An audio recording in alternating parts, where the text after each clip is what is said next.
what we believe in is that co-living is not just a real estate offering.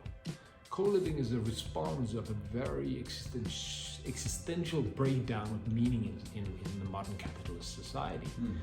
And what we're seeing is a trend that's not just like a little trend you can respond to commercially, but a much more a deeper, more existential expression of a breakdown of meaning and relations that kind of comes on top of the whole, you could say, the last maybe 50 to 100 years development in the modern society, where we on the one hand have experienced this incredible wealth and growth, but the price of that has been to turn, you could say, everybody into these kind of free-floating consumers, being able to respond to this great capitalist offering of products and services on the market. And when you look at a phenomenon like co-living and realize that more and more people are looking at different types of living, you realize that the real estate market has turned into a pretty straightforward capitalist supermarket. Lars berättade att i Danmark har bankerna problem att bevilja byggkreditiv till privatpersoner som vill anlita byggföretag och bygga. Och det har gjort det omöjligt för den marknaden att växa. Det problemet ser vi inte i Sverige. För att här har vi ett regelverk som förenklar processen och kontraktskrivningen mellan privatperson och byggare. Som gör bankerna känner sig trygga att bevilja lån. Så jeg kan gå ud og vise dig grunden og det smukke landskab, så du kan se, hvor det er, vores huse skal ligge. Och det är Almenr som ska bygga det då? Det er Almenr, som bygger for os. Vi er en gruppe private mennesker, som egentlig har startet projektet for flere år siden. Og har måttet, altså selve det her med at bygge, da der skete alt det her med krig i Ukraine og materialepriserne steg, så kunne vi godt se, at det var en kæmpe omgang at skulle kaste os ud i som private mennesker. Her står vi på vores grund, hvor der skal bygges. Hele vejen faktisk ned ad skrænten her, så nogle af husene bliver bygget ind i bakken. Så de kommer til at ligge forskudt. Och så hela vägen runt här. Birgit berättar att ägarna till marken är ett par som köpte in gården för några år sedan för att förverkliga sin dröm om ett ekoboende och en community. So tell me about your projects. How does it work and step by step? Who's taking the contact first? Is it through your database? Yes. So the first thing is really what we call it the dream phase. It's really about saying, I have this longing, we talk about it, we're whatever, my friends and I are always talking, blah, blah, blah, blah, as it is. That's at least my own story. And you realize, let's try to see if something is available. And so you become a member. That's the first step. Now the member base is basically, it's built on a lot of technologies that we kind of harvested from the dating industry. And also, it's also important that Almenr was really born not so much from the real estate,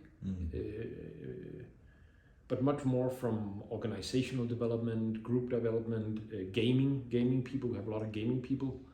So we were born out of a little big tradition, which was really based on how do you create community, how do you create relations, more than how do you build a house. Then of course we added on the other part later, but we started from another angle, which was not. Basically, our presumption was, well, there's probably somebody who knows how to build houses. I mean, after all, houses are being built. So let's not try to innovate a space that so many people are trying to work with and has so much experience. What it's really about is to innovate how you become a well-functioning and strong and resilient community. That's the key thing. Her skal være et yogahus, Jaha. der skal bygges, som også bliver... Ja, det är klart. Ja. Og en sauna. Så der er mange projekter i gang herude. Hur många fälleshus blir det? Altså hvert bofællesskab har deres eget fælleshus. Så det blir 6 stycken då? Ja. Og udover det, så bliver der jo en masse fælles faciliteter her på gården. Det kan jo være værksteder og hvad ved jeg.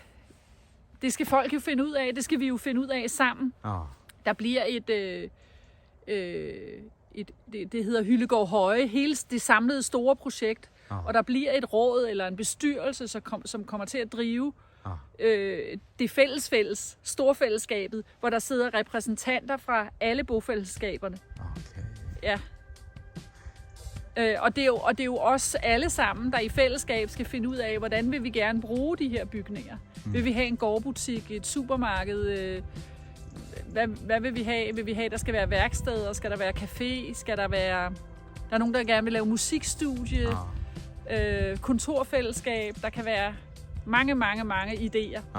Og hvad der bliver realiseret, det kommer jo an på, hvem der er til at drive det, og måske er der også noget, man skal søge ekstra penge til indretning til, og så videre. What's the most common request? What kind of community or theme park? Well, we look at a qualitative level. It's very interesting. When we ask what is your requirement for your village, what's the most important requirement? There are two requirements that come up way above everything else, and those two kind of compete for the first space. But there's a huge gap down to number 3. So those two are interesting.